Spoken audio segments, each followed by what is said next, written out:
자신을 지탱하던 세계의 지붕이 가장 사랑하는 남자의 형과 엄마의 포옹으로 한순간에 산산조각 날 때 그 파편은 과연 누구의 심장을 가장 먼저 찌르게 될까요? 병원 로비의 차가운 대리석 바닥 위에서 강마리의 발등위로 떨어진 휴대폰 화면 속에는 세상에서 가장 고결하다고 믿어왔던 엄마 주시라와 자신이 하늘처럼 존경하던 지도교수 이풍주가 비상계단 구석에서 서로의 체온을 탐닉하듯 애틋하게 안고 있는 모습이 잔인하게 재생되고 있었는데요. 강마리는 숨을 쉬는 법조차 잊어버린 채 그 자리에 망부석처럼 굳어버렸고 방금 전까지 자신을 향해 환하게 웃으며 다가오던 연인 이강세의 목소리는 마치 아주 먼 심해에서 들려오는 가녀린 환청처럼 아득하게만 느껴졌었더라고요. 강마리는 떨리는 손을 뻗어 바닥에 떨어진 휴대폰을 집어들려 했지만 손가락 끝이 감각을 잃은 듯 제멋대로 떨려와 차마 기기를 잡을 수조차 없었습니다. 화면 속 엄마 주시라는 평생 본 적 없는 수줍고도 절실한 표정으로 이풍주 교수의 품에 안겨 있었고 그 광경은 강마리가 20년 동안 쌓아온 엄마라는 존재에 대한 신뢰를 단 한순간에 잿더미로 만들어버렸는데요. 이강세는 강마리의 이상 징후를 감지하고 말이야. 왜 그래? 어디 안 좋아? 라며 다급하게 다가왔지만 강마리는 마치 전염병 환자를 피하듯 이강세의 손길을 거칠게 뿌리치며 뒤로 물러났었습니다. 강마리의 눈동자에는 지독한 경멸과 슬픔이 뒤섞여 소용돌이치고 있었고 이강세는 그런 강마리의 눈빛 앞에서 자신이 감당할 수 없는 어떤 거대한 비극이 시작되었음을 직감하며 얼어붙고 말았더라고요. 그 시각 주시라의 집 거실은 폭풍이 휘몰아친 뒤의 폐허처럼 무거운 정적만이 감돌고 있었습니다. 주시라는 바닥에 쏟아진 갈색 모닝커피 얼룩을 멍하니 바라보며 송미령이 안채 뒷방에서 걸어 나오며 내뱉었던 도끼 어린 말들을 하나하나 곱씹고 있었는데요. 송미령은 주시라를 향해 나 풍주씨 와이프였어요. 지금은 잠깐 헤어졌지만이라며 가슴에 대못을 박았고 주시라가 전날 자신에게 스타일링을 받고 행복해하던 모습조차 이풍주가 가장 싫어하는 송미령 자신의 과거 잔상이었다는 사실을 폭로하며 주시라의 자존감을 갈기갈기 찢어놓았었습니다. 주시라는 이풍주 교수가 약 먹고 잠든 기억밖에 없다며 해명했던 말을 믿고 싶었지만 송미령이라는 여자가 뿜어내는 그 압도적인 독점욕과 화려한 과거의 위용 앞에 자신의 초라한 현실을 뼈저리게 실감하며 신음하고 있었더라고요. 주시라의 엄마 윤순애는 거실 구석에서 안절부절 못하며 주시라의 눈치를 살폈습니다. 윤순애는 어째 넌 남자만 만나면 주변에 여자가 꼬이냐? 교장 선생님이 큰 산인 줄 알았더니 이젠 끼부리는 능력녀까지 나타났어라며 혀를 찼지만 정작 그녀의 마음속엔 딸 주시라가 다시 한번 상처받을까봐 생기는 깊은 불안감이 자리 잡고 있었는데요. 윤순애는 특히 주시라에게 그 여자는 미련이 뚝뚝 떨어지더라. 내가 말이 인생 발목 잡지 말고 내 인생 찾아야 말이도 편한 법이다라며 가혹한 충고를 던졌습니다.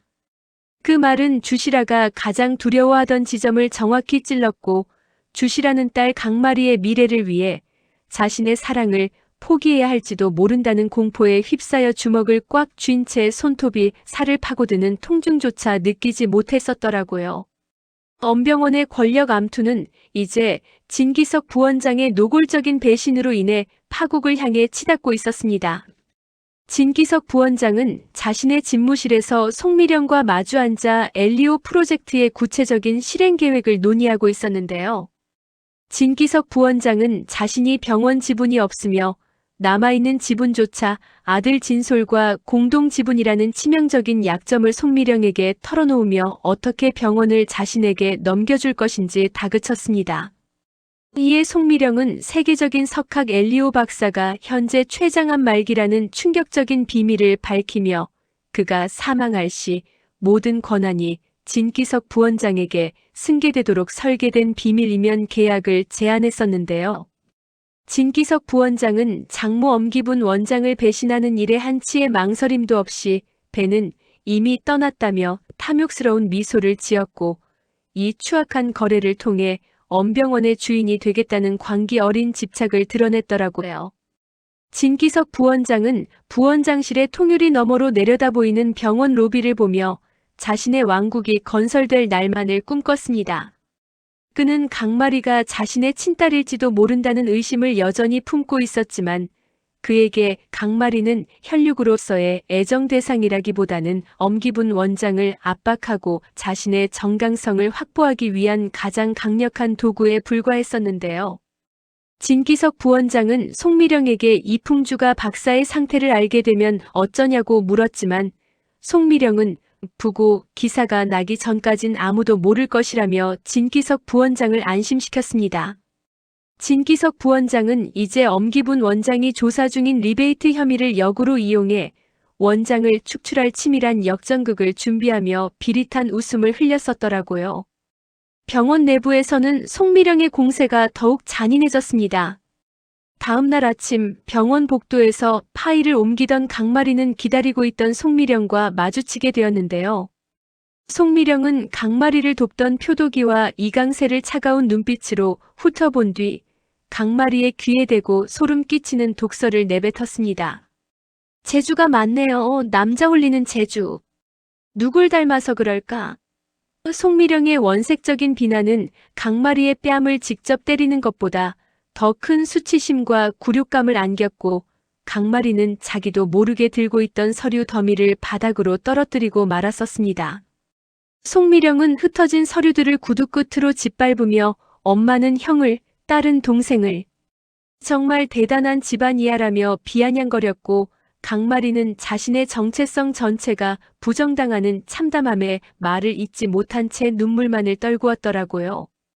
강마리는 송미령을 뒤로하고 화장실로 달려가 입을 틀어막고 구역질을 했습니다.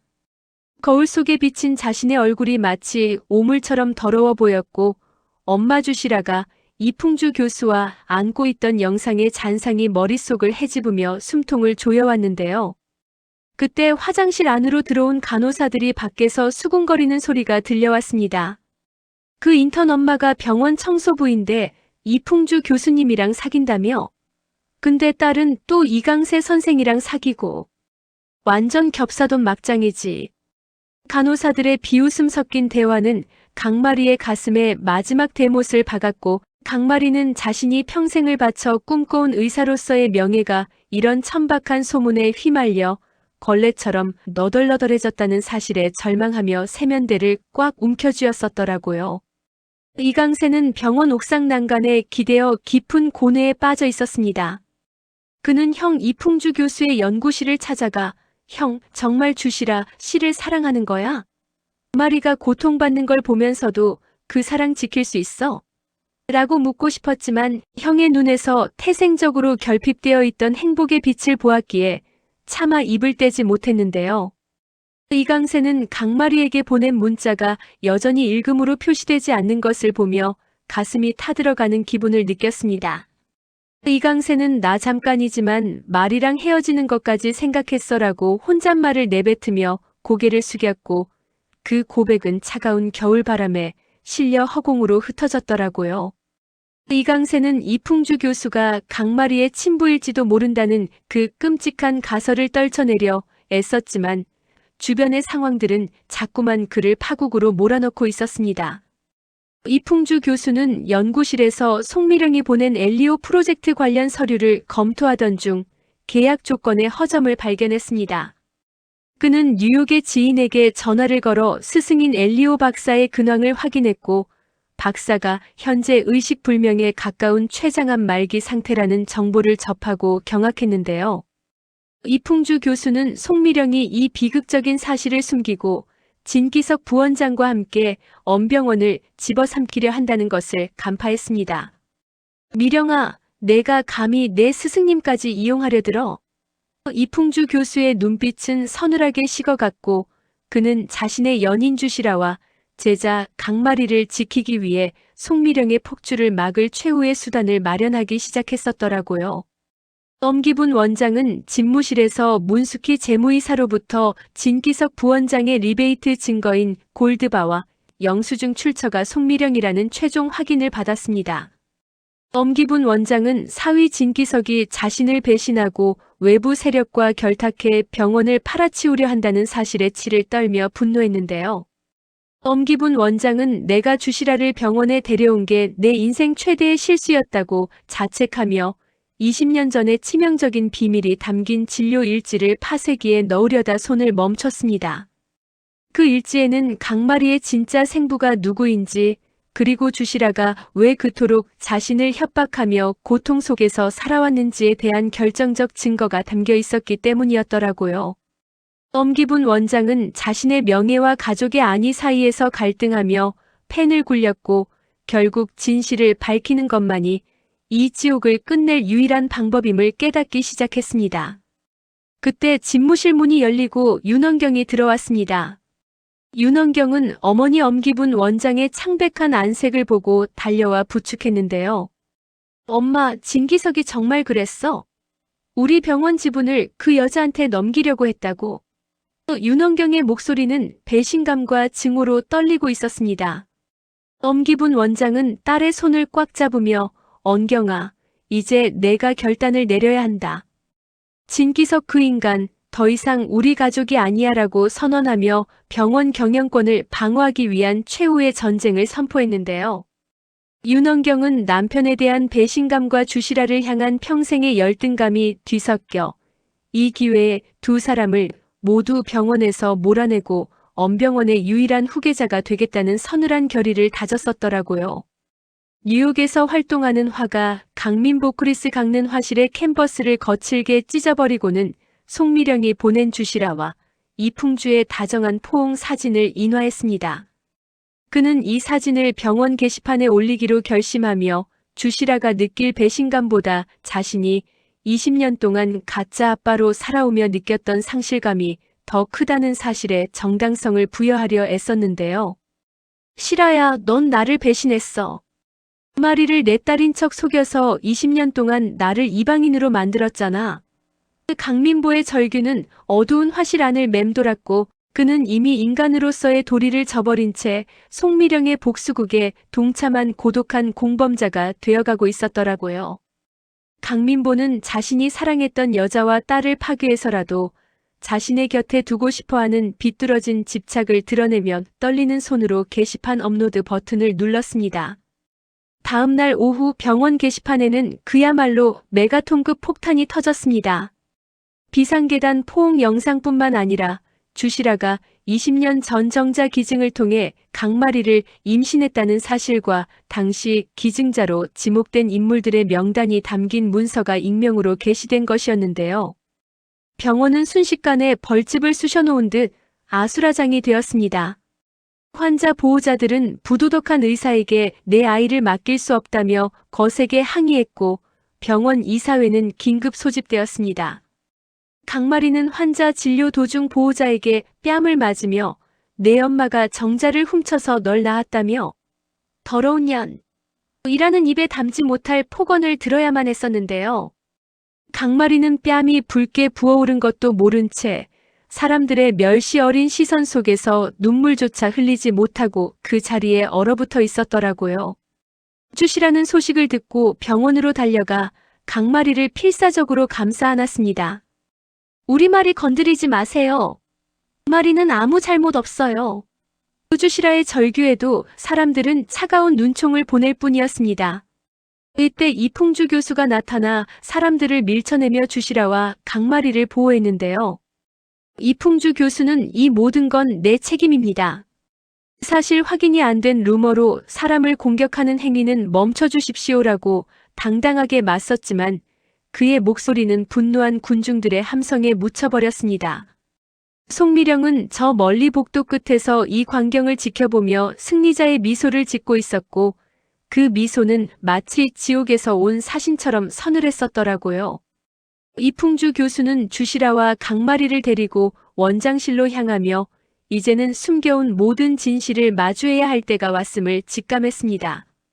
긴급 이사회에 불려간 진기석 부원장은 이 혼란스러운 상황을 교묘하게 이용했습니다. 엄기분 원장님, 이 사태를 어떻게 책임지실 겁니까? 원장님의 조카가 병원의 명예를 실추시켰습니다. 이제 병원을 살릴 길은 기술 혁신뿐입니다. 진기석 부원장은 준비해온 엘리오 프로젝트 계약서를 들이밀며 엄기분 원장의 퇴진과 계약 승인을 압박했는데요. 의사들은 병원의 추락한 이미지를 회복하기 위해 진기석 부원장의 제안에 찬성표를 던지기 시작했습니다. 엄기분 원장은 떨리는 손으로 펜을 잡았고 송미령은 어서 사인하세요. 원장님이라며 독촉했었더라고요. 주시라와 이풍주의 사랑이 엄병원의 경영권을 송두리째 송미령과 진기석에게 넘겨주는 꼴이 되고 말았습니다. 하지만 바로 그 순간 이강세가 이사회 회의실 문을 거칠게 박차고 들어왔습니다. 이강세의 손에는 낡은 장부 하나가 들려 있었습니다. 멈추십시오. 이 계약은 사기입니다. 이강세는 형 이풍주 교수와 함께 밤새 조사한 엘리오 박사의 실제 상태와 송미령이 진기석 부원장에게 약속한이면 계약의 실체를 폭로했는데요. 이강세는 또한 진기석 부원장이 리베이트로 받은 골드바가 보관된 비밀 금고의 위치와 비밀번호까지 만천하에 공개해버렸습니다. 회의실은 순식간에 정적에 휩싸였고 진기석 부원장은 이강세, 내가 감히 라고 소리치며 달려들었지만 보안요원들에게 제지당했었더라고요. 이강세의 활약으로 진기석 부원장의 야욕은 잠시 멈췄지만 강마리의 상처는 치유될 기미가 보이지 않았습니다. 사건이 극적인 반전을 맞이하는 듯 했지만 더 큰 폭풍은 강마리의 입에서 시작되었습니다. 이사회 장소까지 따라온 강마리는 사람들 앞에 서서 떨리는 목소리로 말했습니다. 나는 내가 누구인지 알아야겠습니다. 엄마 말해줘. 저 게시판에 붙은 명단 중에 진짜 내 아빠가 있어. 이풍주 교수님이 내 아빠야. 강마리의 물음에 이풍주 교수는 굳어버렸고 주시라는 바닥으로 무너져 내렸습니다. 강마리는 울부짖으며 다시 물었습니다. 아니면 저기 앉아있는 진기석 부원장이 내 아빠야? 강마리의 질문에 이사회 장소에 있던 모든 사람이 숨을 멈췄었더라고요. 강마리는 자신의 근원을 알기 위해 자신의 모든 것을 내던지고 있었습니다. 엄기분 원장은 결국 눈물을 흘리며 입을 열었습니다. 마리아, 미안하다. 내가 그날 정자를 바꿔치기 했다. 엄기분 원장의 충격적인 고백에 장내는 찬물을 끼얹은 듯 조용해졌습니다. 엄기분 원장은 당시 주시라가 임신을 원했지만 기증받은 정자의 질이 좋지 않아 주시라 몰래 당시 병원을 드나들던 가장 우수한 유전자를 가진 인물의 정자로 바꿨다고 털어놓았는데요. 그 인물은 이풍주도 진기석도 아닌 제3의 인물이었음이 밝혀지는 순간이었습니다. 주시라는 엄기분 원장의 고백에 경악하며 비명을 질렀습니다. 이모, 그게 무슨 소리야? 내 아이 아빠를 이모 마음대로 바꿨다고.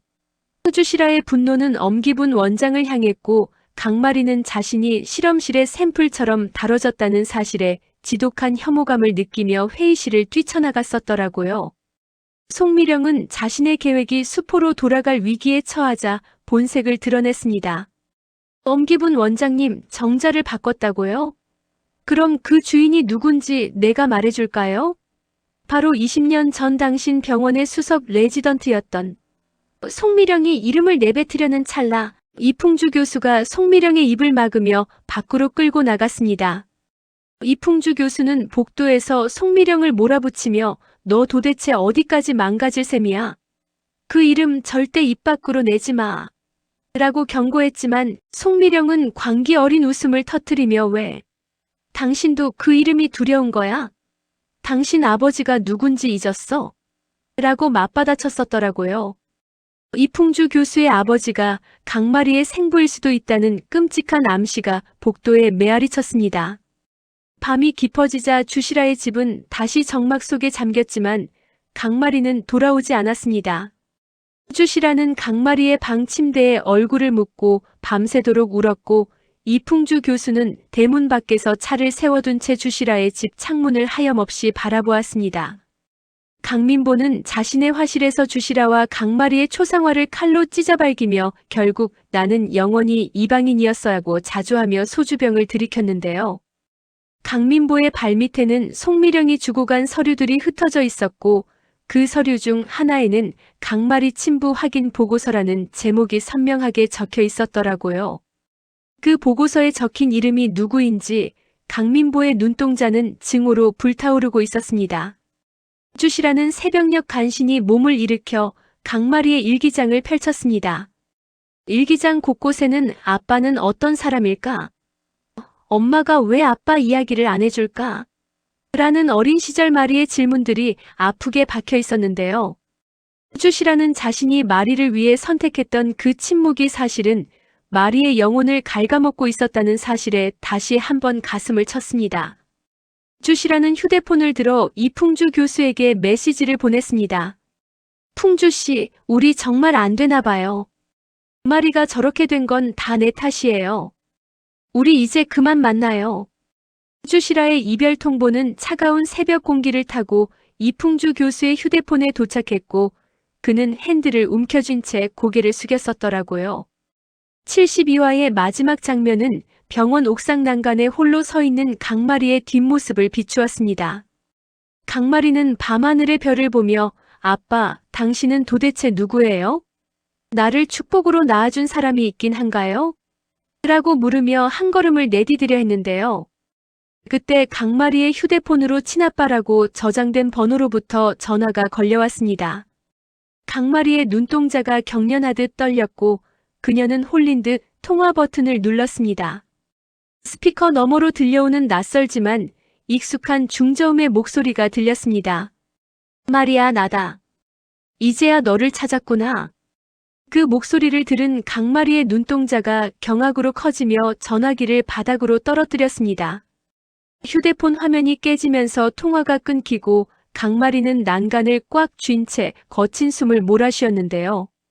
옥상 문을 열고 들어온 누군가의 그림자가 강마리를 향해 길게 드리워졌고 강마리가 천천히 고개를 돌려 그 인물을 확인하는 순간 그녀의 입술이 가늘게 떨렸습니다. 당신이 어떻게 여기에? 강마리의 비명 같은 물음이 밤 공기를 가르며 72화는 역대급 반전을 예고하며 막을 내렸습니다.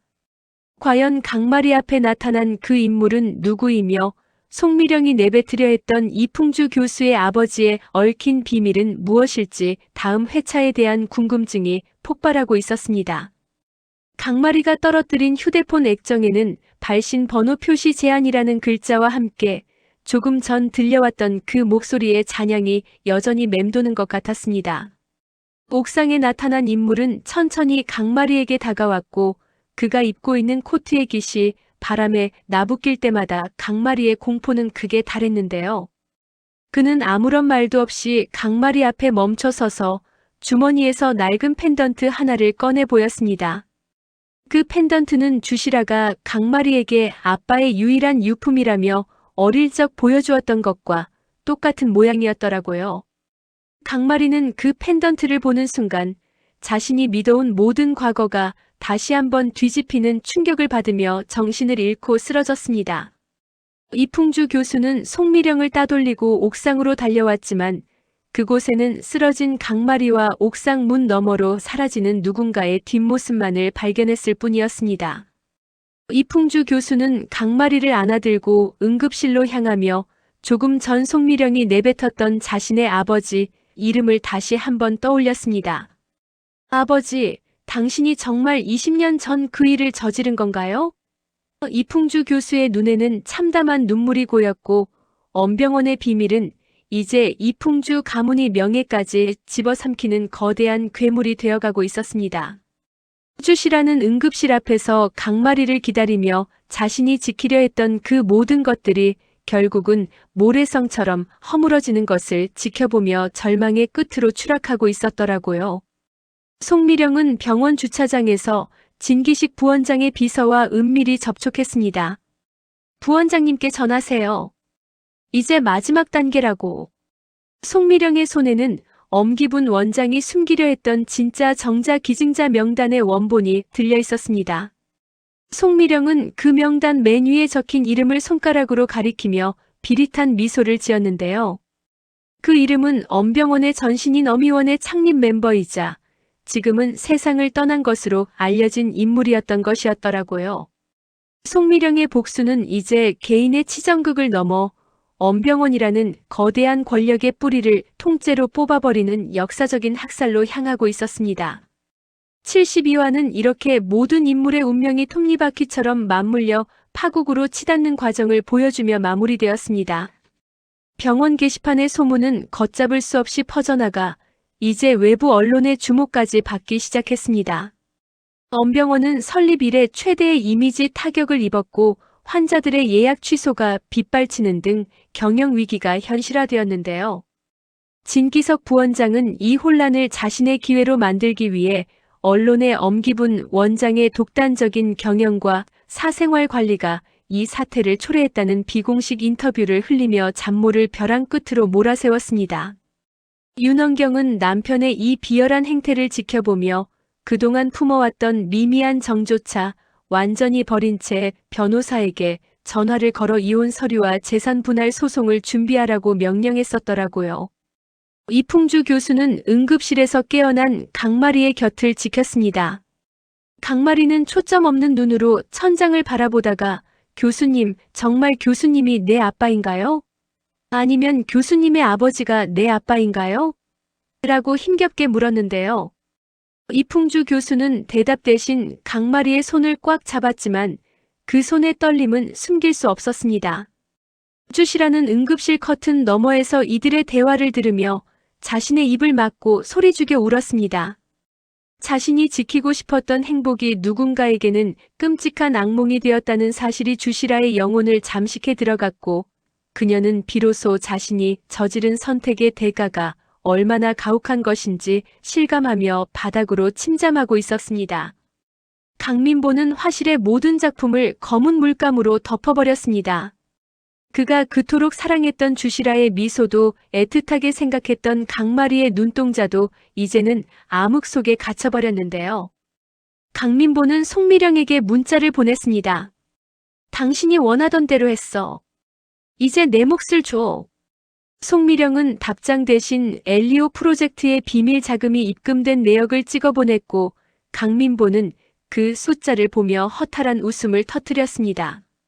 돈으로 주시라를 되찾을 수 있을 거라 믿었던 그의 순진함은 이미 파괴되었고 그는 이제 자신이 만든 비극의 무대 위에서 길을 잃은 광대처럼 춤을 추고 있었더라고요.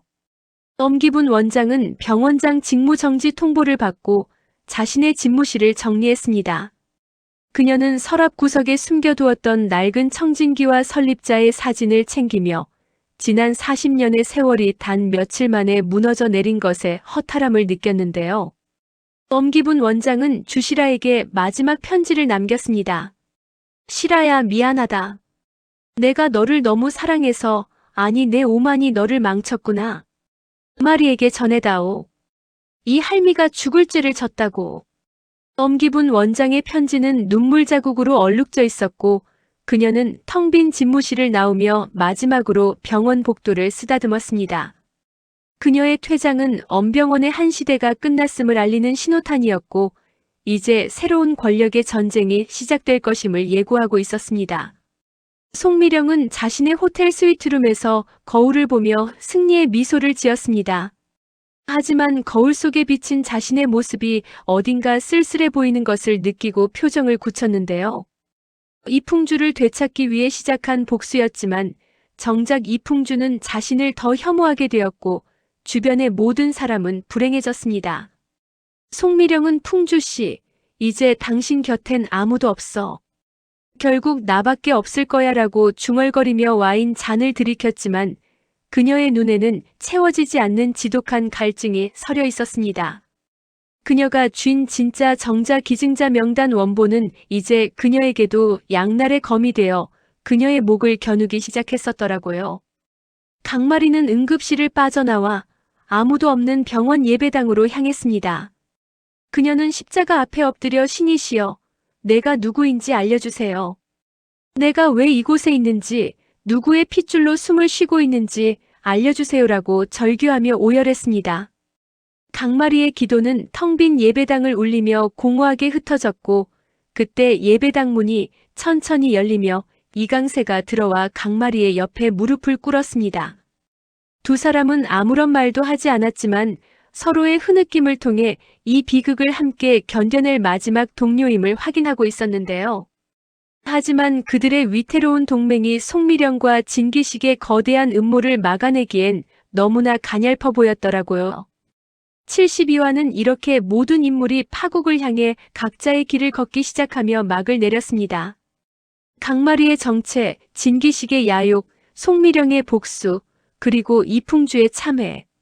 얽히고 설킨 이들의 운명이 73화에서 어떤 충격적인 결말을 향해 달릴지 시청자들은 한순간도 눈을 떼지 못한 채 드라마의 여운에 젖어 있었습니다. 특히 마지막에 강마리에게 전달된 의문의 메시지 진실은 병원 지하 기록실 3번에 있다는 내용이 클로즈업되면서 다음 회차에 대한 기대감은 정점으로 치솟고 있었습니다. 오늘 영상이 흥미로우셨다면 구독과 좋아요 부탁드리며 저는 내일 더 충격적인 분석으로 돌아오겠습니다. 지금까지 여러분의 드라마 생각 파트너 각색도시였습니다. 시청해주셔서 정말 감사합니다.